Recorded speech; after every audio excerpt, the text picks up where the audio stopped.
Welcome students. आज हम 12th physics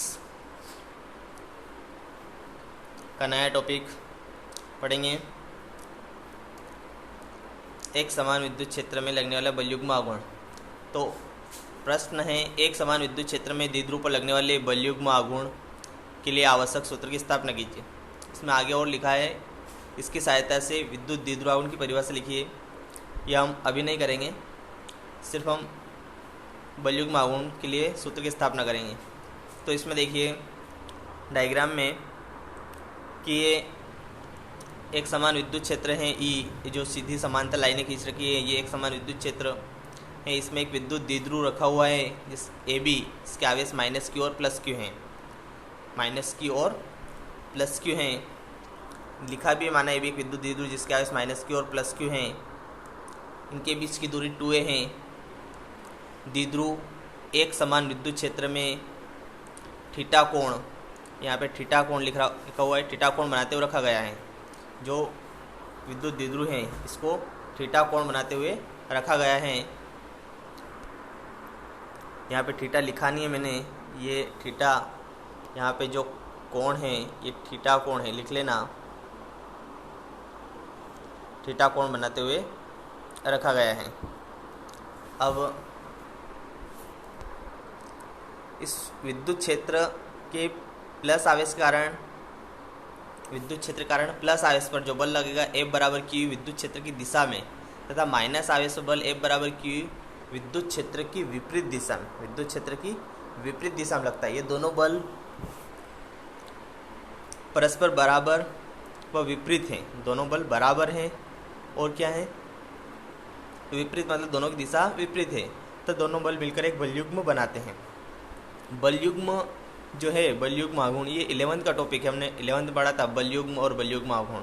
तो दोनों, अगर दो समान बल एक ही वस्तु पर विपरीत दिशा में लगते हैं, मतलब कार्य एक ही करते हैं, तो बलयुग्म का निर्माण करते हैं। जैसे किसी वस्तु को अपने अक्ष पर क्या कर देते हैं, घुमा देते हैं। जैसे क्या बोलते हैं उसको,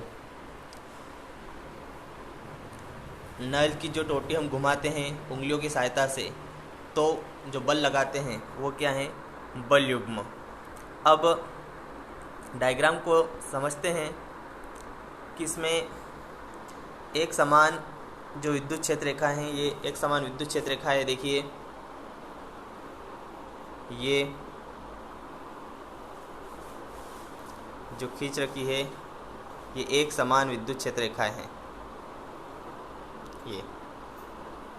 ये इधर एरो है, मतलब इनकी दिशा कहाँ है, इधर। अब इस एक समान विद्युत क्षेत्र में कि द्विध्रुव रखा हुआ है। द्विध्रुव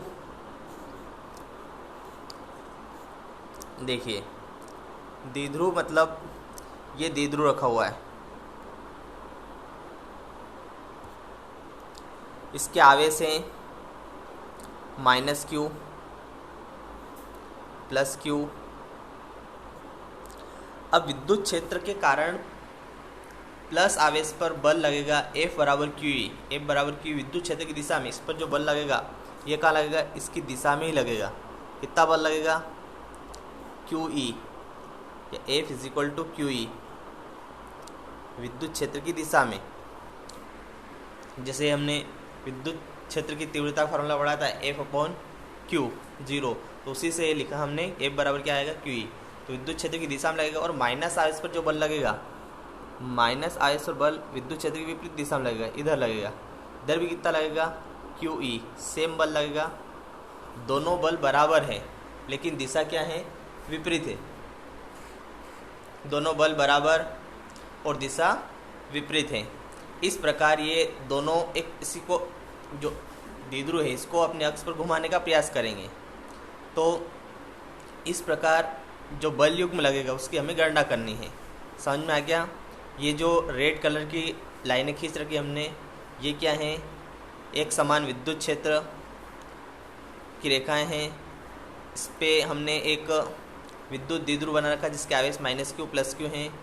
प्लस आवेश पर बल F बराबर Q विद्युत क्षेत्र की दिशा में लग रहा है, और माइनस आवेश बल F बराबर QE जो है विपरीत विद्युत क्षेत्र के विपरीत दिशा में लग रहा है। अब हम क्या करेंगे इसमें कि त्रिभुज बना देंगे। जैसे ये जो इसकी क्रिया रेखा है, यहाँ से इसकी लंबवत दूरी प्लस आवेश से जस्ट ये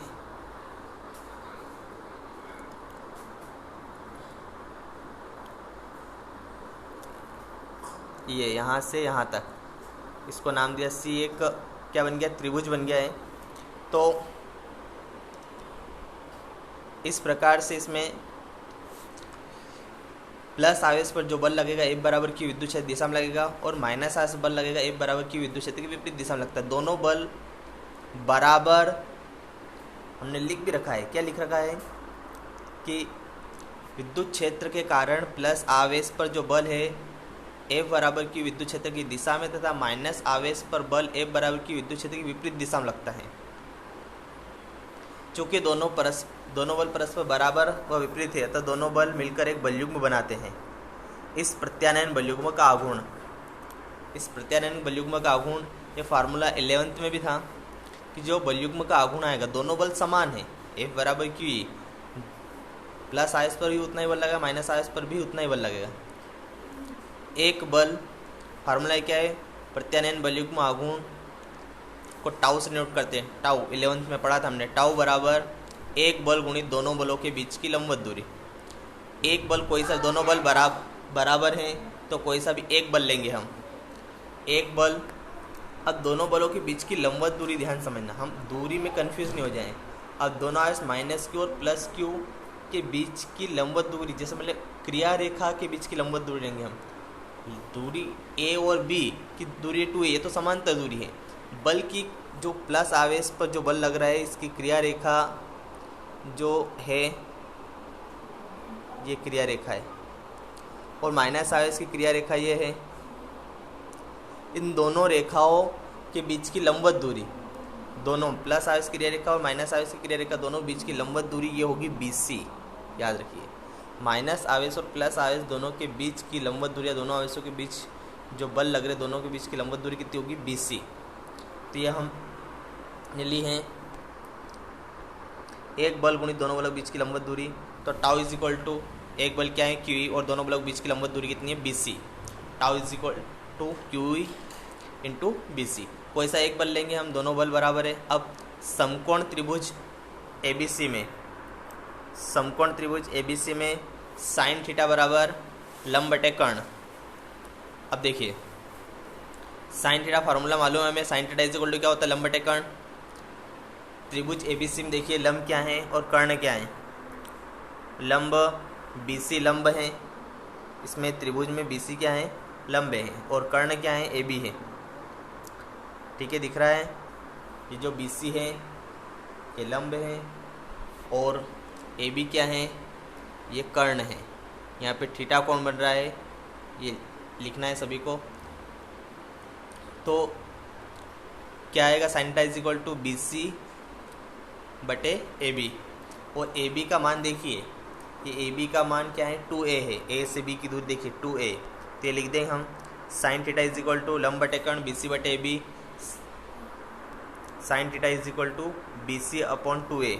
याद रखिए AB की वैल्यू कितनी है, डायग्राम में लिखी हुई है, AB is equal to 2a, AB बराबर 2a। तो हम sine theta is equal to क्या हो गया, BC अपॉन 2a। फिर 2a का इंटू किस में हो जाएगा, साइन थीटा में, तो BC इज इक्वल टू क्या हो जाएगा, 2a साइन थीटा। ये 2a का इंटू किस में हो जाएगा, साइन थीटा में, तो BC इज इक्वल टू क्या आ गया, 2a साइन थीटा।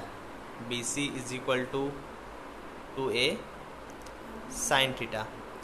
अब इसके बाद देखिए BC की वैल्यू हम समीकरण 1 में रखेंगे। समीकरण 1 क्या था, tau is equal to Q into BC। BC लंबवत दूरी थी, हमने BC का मान निकल लिया। समकोण त्रिभुज से किसका मान निकल लिया, BC का मान क्या है, 2a साइन थीटा। BC का मान समीकरण 1 में रखेंगे, तो टाउ इज इक्वल टू क्या है, QE, ऐसा कैसा, और BC का मान कितना है, 2a साइन थीटा, तो QE into 2a sine theta. अब देखिए टाउ गुणित Q इंटू 2a अलग कर दिया हमने। क्यों अलग कर दिया, क्योंकि इसकी वैल्यू होती है P। Q into 2a into E sign theta. अब हम Q इंटू 2a क्या होता है, P, ये लिख रखा है हमने साइड में, Q इंटू 2a क्या होता है, P।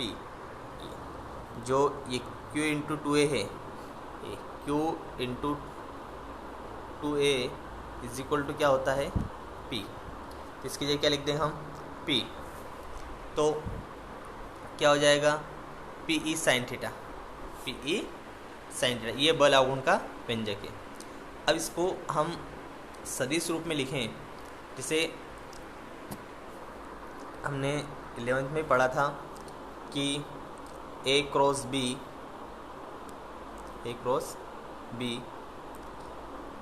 इज इक्वल टू होता है AB साइन थीटा।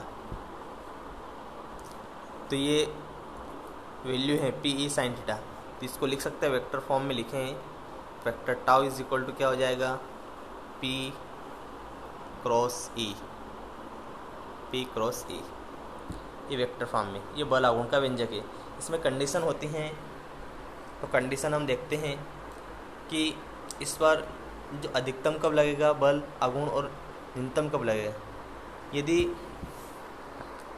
एक हम बनाते हैं विद्युत क्षेत्र, जैसे विद्युत क्षेत्र लिया हमने,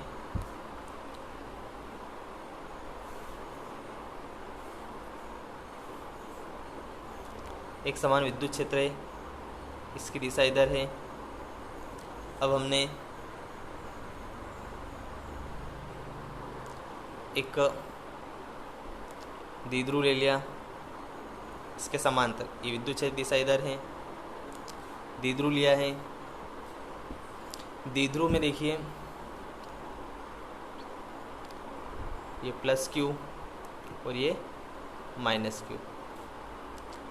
अब विद्युत द्विध्रुव में जो द्विध्रुव आघूर्ण है, दिशा किसकी देखना है हमें, एक तो P और एक E की देखना है। E की दिशा इधर है, द्विध्रुव आघूर्ण की दिशा होती है हमेशा माइनस से प्लस की ओर, मतलब जो P होगा इसकी दिशा भी कहाँ होगी, इधर ही होगी। दोनों सेम है, मतलब बीच का कोण क्या होगा 0 डिग्री, सेम डायरेक्शन, मतलब E और P के बीच का कोण कितना होगा 0 डिग्री, P और E के बीच का कोण 0 डिग्री होगा। तो टाउ इज इक्वल टू क्या आ जाएगा PE sine 0 degree, sine 0 degree value कितनी होती है 0, तो टाउ इज इक्वल टू 0, समांतर रखा है, तो ये क्या होगा बल आघूर्ण 0 होगा। उसके बाद यदि हम देखें सेकेंड कंडीशन, तो हम मान लो ये बनाया हमने विद्युत क्षेत्र है E है, इसमें वापस हम एक द्विध्रुव रखते हैं। द्विध्रुव को हम लंबवत रखते हैं ऐसे, ये माइनस Q, ये प्लस Q, P। अब इसकी दिशा कहाँ होगी, माइनस से प्लस, मतलब इधर होगी। P की दिशा इधर है और E की दिशा इधर है, मतलब दोनों परपेंडिकुलर, एक दूसरे के बीच कोण कितना है 90 डिग्री। अब दोनों बीच का कोण 90 डिग्री है, मतलब टाउ इज इक्वल टू क्या आएगा PE साइन 90 डिग्री, और साइन 90 डिग्री वैल्यू 1 होती है, तो tau maximum is equal to क्या आएगा PE, ये अधिकतम, ये कंडीशन होती है इसकी। ठीक है, तो ये हमने आज डेरिवेशन पढ़ा है बल आघूर्ण का व्यंजक। इसके बाद हम विद्युत फ्लक्स और गाउस थ्योरम पढ़ेंगे। गाउस के प्रमेय इस चैप्टर में सबसे इम्पोर्टेंट है। तो जो हमने बहुत छोटा सा टॉपिक लिया था आज, बल आघूर्ण का व्यंजक। ठीक है, धन्यवाद सभी को।